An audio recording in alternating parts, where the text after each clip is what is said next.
Canceling Adobe sounds dramatic until you realize the real shift is much simpler. You stop paying for 20 tools and start replacing the 6 functions you actually use.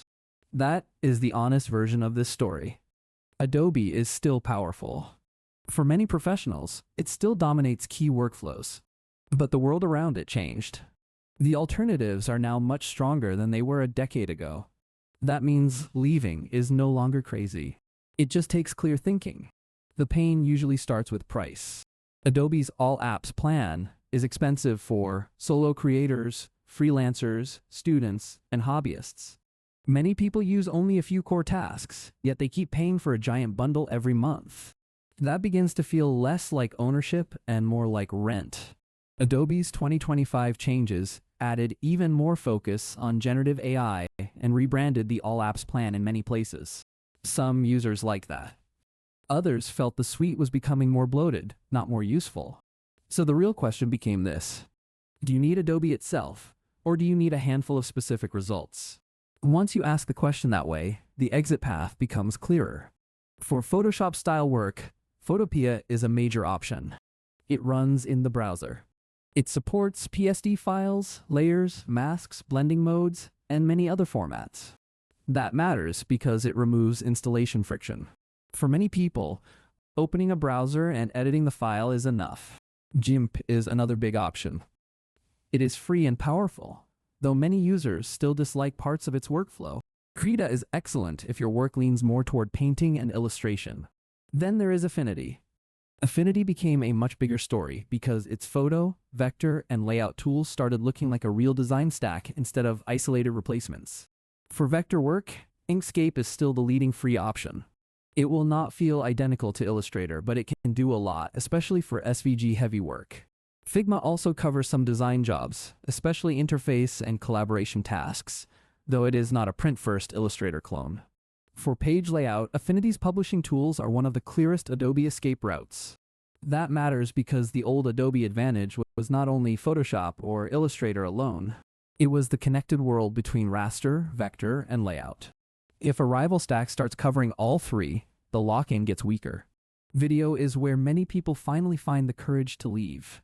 DaVinci Resolve is the standout replacement for Premiere Pro. The free version is already unusually capable. The studio version is a one-time purchase of about $295. That version adds major extras like more AI tools, extra effects, advanced audio options, higher ceilings, and HDR support.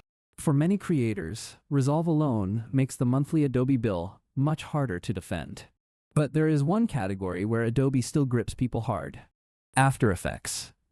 This is where many cancellation stories get messy. Resolve includes Fusion, and Blender can do much more compositing and motion work than many people expect. Still, heavy After Effects users often learn a painful lesson. They are not just changing software. They are changing workflow. That is a much bigger move. For photos, Lightroom alternatives exist too.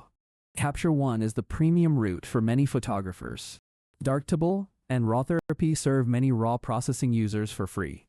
For PDFs, lots of people discover they do not need Acrobat as much as they thought. Basic signing, annotation, and export can often be handled by lighter tools or even by built-in system features. For audio, Audacity covers a large amount of everyday editing. Reaper is inexpensive and extremely capable. For interface design, Figma largely took over the space where XD once tried to lead. So what gets better after cancellation? The biggest win is lower recurring cost. Another win is psychological. You stop feeling pressure to use everything simply because you are paying for everything. Your toolchain becomes more intentional. In some cases, it even becomes faster and leaner. But the losses are real too. File compatibility can be imperfect. Clients may still expect Adobe formats. Team workflows may depend on Adobe libraries, fonts, presets, and plugins.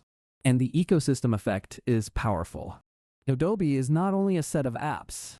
It is a giant world of tutorials, habits, shortcuts, and shared expectations. That is why the smartest version of this story is not, I found perfect clones for everything. It is, I audited my real needs and replaced them one by one. That belief shift matters. You do not need one miracle app. You need a stack that covers the work you truly do.